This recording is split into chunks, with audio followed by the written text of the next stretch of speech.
The fourth is that you should fast during Yawmul Arafah, the 9th Dhul Hijjah. And as I mentioned earlier, it will expiate your sins of the previous year and the coming year. The fifth is fast during all the first 9 days of Dhul Hijjah. And that is a highly recommended sunnah. Sixth is that if you have the means, you should sacrifice during Yawmul Nahar, that is Eid al-Adha, the 10th day of Dhul Hijjah. If you have the means and Allah has given you capacity, sacrifice an animal on this day. The seventh is that say the tasbih, that is Subhanallah, say the tahmeed, that is Alhamdulillah, say the tahleel, that is La ilaha illallah, and say the takbir, Allahu Akbar, as much as possible during all the 10 days of Dhul Hijjah. Or you can recite together, Subhanallahi, walhamdulillahi, wa la ilaha illallah, wallahu Akbar. Subhanallahi, walhamdulillahi, wa la ilaha illallah, wallahu Akbar. You can recite this as much as possible throughout the day.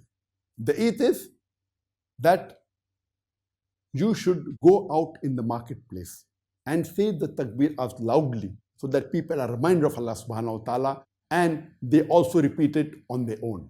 And the takbirat, as I had mentioned earlier, Allahu Akbar, Allahu Akbar, La ilaha illallah, Allahu Akbar, Allahu Akbar, walillahi alhamd. As much as possible, go out in the marketplace, tell to the others, remind others to do zikr, to remember Allah subhanahu wa ta'ala. It is more sawab than distributing gold or silver in the marketplace. The ninth is praying the tahajjud salah in the last 1/3 of the night and do dua and ask for forgiveness during this last 1/3 of the night, in which Allah subhanahu wa ta'ala answers the prayer the maximum. The 10th is pray the sunnat-e muakkada. That is, there are 12 sunnat-e muakkada in which the Prophet said, if you pray these 12 rakat, you will enter Jannah and have a house close to the house of the Prophet.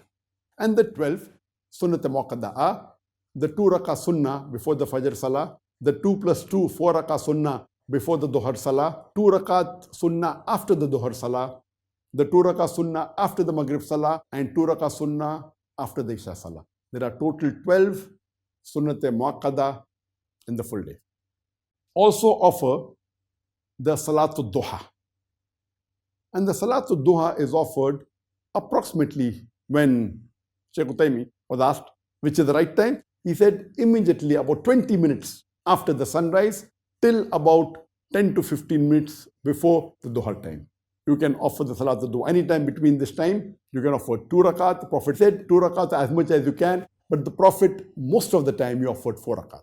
So preferably 4 rakat. You can even offer 2 rakat. The Prophet even offered 8 rakat during Fateh Makkah, but preferable is 4 rakat, which was usually the practice of the Prophet. And the better time to offer, the Prophet said, is when the camel can feel the heat of the sand.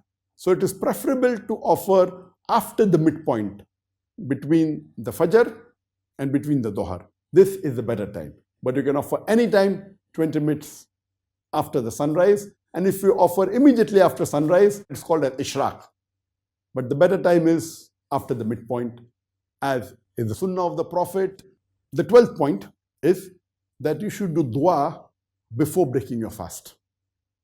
The 13th is do as much as dua throughout the 10 days of Dhul Hijjah. And do not miss doing dua during the Friday of these 10 days, the first 10 days of Dhul Hijjah. Whenever Friday comes, whether once or twice, see to it that you offer in that 1 hour after Asr Salah, before Maghrib. This is an important time, one of the prescribed times for doing dua.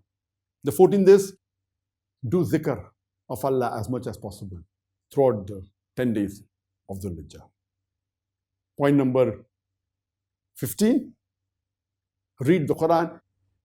And if you don't understand Arabic, along with Arabic, read the translation of the Quran in the language you understand the best. Point number 16, ask for forgiveness from Allah subhanahu wa ta'ala during these first 10 days of Dhul Hijjah.